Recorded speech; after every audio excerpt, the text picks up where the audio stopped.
আরে ছোট হুজুর, ওই গাছটা দেখতে পাচ্ছেন না? ওই গাছের মধ্যে ভয়ঙ্কর এক পেতনি বাস করে, বুঝছেন? ওইদিকে বেশি একটা যাওয়া যাবে না, আমরা এদিক দিয়ে চলে যাই, চলেন। তোর মিয়া তুমি গ্রামে থেকে বালা আবাল হয়ে গেলা।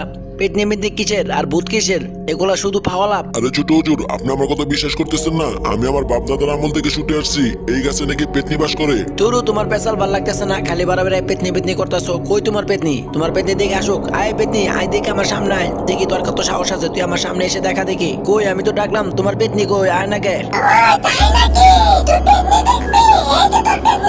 গ্রামের জমিদারের ছেলে, সে পেতনি নিয়ে অনেক হাতটা তামাশা করে, এর জন্য পেতনি না সহ্য করতে পেরে সে গাছ থেকে বেরিয়ে যায়।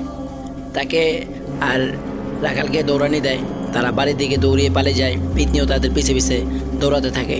তারা দৌড়াতে দৌড়াতে তাদের বাড়িতে চলে আসে।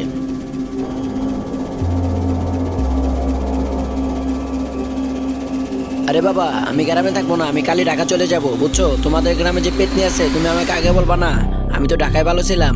কেন কিরে, তোর তো আমি বলছিলাম তুই রাত করে বাইরে যাস না, তুই বাইরে গেছিস কেন? আর ওই গাছের তলায় কেন গেছিলি? আমি তো ওরে বারবার বলছিলাম তোর জন্য ওই গাছের তলায় না নিয়ে যায়। আরে বাবা, তোমার নকরে তো দোষ নাই।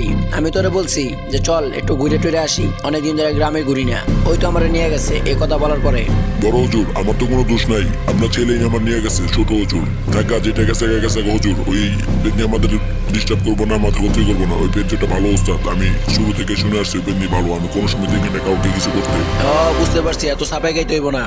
এই তুই যা, ওই পাশের রুমে যা, পাশের রুমে তোর খাবার রাখা আছে, হাত মুখ দিয়ে খেয়ে নে, যা তাড়াতাড়ি খেয়ে তাড়াতাড়ি শুয়ে পড়, কোনো জায়গায় আর যাবি না, আমি না বলা পর্যন্ত। মালিক তার ছেলেকে অনেক বোঝায়, বোঝানোর পরে তার ছেলে চলে যায় তার শোয়ার ঘরে, খাওয়া দাওয়া করে সে ঘুমিয়ে পড়বে। আর তার নকারকে বলে দেয় যে দ্বিতীয়বার জানি এই ভুল তো আর না হয়, আমার ছেলেকে তুই কোনো জায়গায় নিয়ে যাবি না, আজকের পরে তো যেন এই কথাটা মনে থাকে, আর না হলে কিন্তু তোকে আমার চাকরি থেকে বাদ দিয়ে দিব।